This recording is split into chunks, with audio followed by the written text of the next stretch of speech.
So how did the markets react to today's CPI report? Well, quite frankly, initially they sunk. That was the futures when the numbers came out at 8:30, but you've seen quite a solid rally in the hour since as we absorb the numbers, and the Dow up about 0.5%. Slight gain for the S&P, up 8 points, and the NASDAQ up, again, slightly, about 40 points, but a nice green number based on a solid CPI report. Let's talk to Michael Jones, Caravel Concepts CEO, about what he saw today.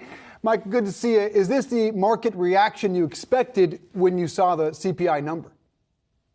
It really is. It's kind of a lackluster response. There's a couple of good motivations for that. Number one, the S&P is bumping right up against overhead resistance. It's been in a very profound downtrend since the late summer, and it just hit overhead resistance on that descending downtrend, and that's a tough spot to get through. And it's particularly tough because this number was encouraging from every point of the dial for everybody except for the hawks at the Fed.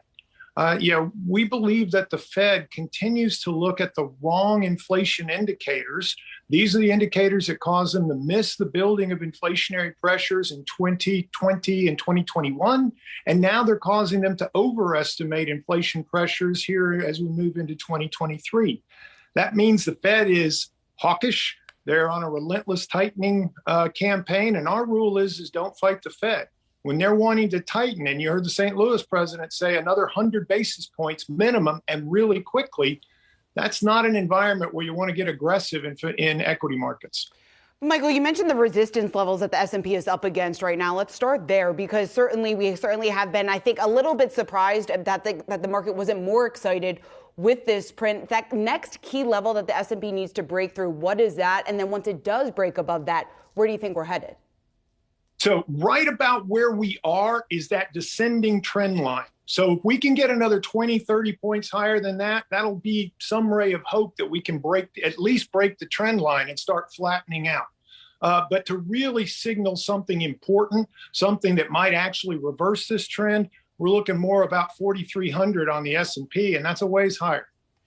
You say the Fed's looking at the wrong data. What would be the correct data, what you'd like to see them look at? And if so, does that mean they should pause now?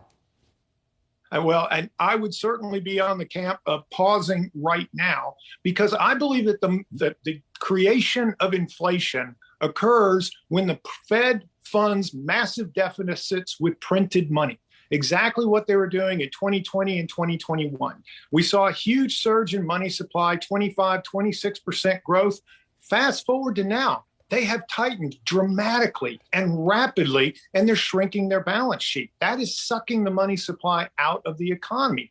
Right now, M2 is shrinking at about a 1 or 2% rate. We have never seen the money supply, as measured by M2, actually shrink, not since they began measuring it. And that is a powerful pulling of oxygen out of the inflationary fire. And yet they're ignoring it completely. What they're focused on is like the housing numbers in the inflation reports. Those housing numbers, as Mark mentioned earlier, they reflect housing inflation from a year ago.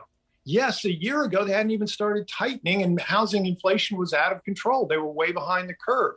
Fast forward now, you look at market-based measures of housing inflation, and everything is in a negative number. So I just think they're looking at the wrong things. They misled them on the way up in inflation. They're misleading them now on the way down. So, Michael, certainly you think the Fed should pause, but it doesn't sound like the Fed is going to, at least over the next meeting or two or three. We'll see exactly what happens. What do you think investors then should do right now, given the uncertainty and the risk there that maybe the Fed does go too far? So, first of all, before I become, typified as the great bear, there is a ray of hope. And that is, some of the other Fed decision makers who are starting to talk about a pause, or at least a drop down to 25 basis points, a time to see what's going on in the economy with all the tightening we've done. That gives you a ray of hope. If we can get inflation to keep falling and maybe even accelerate in the next 3 or 4 months, then you have a hope that some of those on the fence decision makers at the Fed can become full-blown doves, overwhelm the hawks, and get some rationality into Fed policy. But Hope is not a strategy. And right now, the message coming from the Fed and the majority of the FOMC is we're going to keep relentlessly tightening.